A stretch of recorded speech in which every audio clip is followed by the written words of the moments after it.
So I stayed at the Apia Hotel, Apia Hotel that was in Samita. This was the kiosk that you were able to utilize to be able to check in. You can pay right there. You get your keys right there. They also give you some skincare when you first get in. We stayed on the 29th floor, so it was very, very high. So we had a really, really good view. I forgot to show you the inside of the room, so I did it after we had already moved our stuff in. So these hotels are really small, so we got to keep our luggage underneath the bed. There also was a desk on the side of that. It was big enough for us two, but it wasn't big enough for more than two people. This is the bathroom, and the bathroom is looks as tight as it is in the video. They do have a public bath downstairs. I did use this tripod the whole entire trip, and it was perfection, y'all.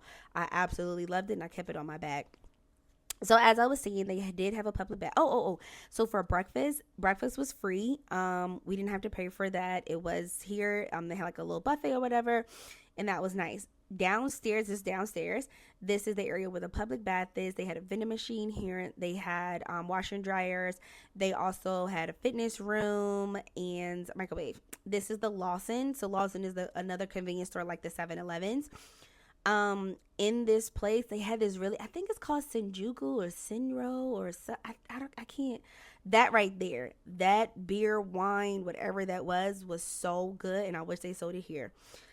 Of course I had the Hennessy, y'all, but they had different types of snacks. The area that we stayed in was for sumo wrestlers, so they had a lot of sumos like practicing and stuff like that, but you had to get up at like 6 o'clock in the morning. So if you're into that, this will also be kind of like the area maybe you'll want to go to. So they did have a swimming pool that was on the 31st floor. You had to pay 2,000 yen for this. Yes, you did have to pay for that per person. And you could only do it for about an hour. So this is the view from the 31st floor.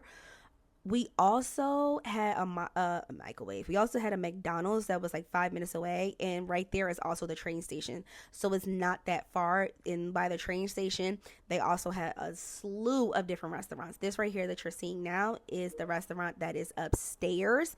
So you're able to eat there. They didn't have a lot of options for you to eat. So it was like steak or seafood. We decided to go with the steak. Well, not steak, but the wagyu. And it was actually really good. So, yeah.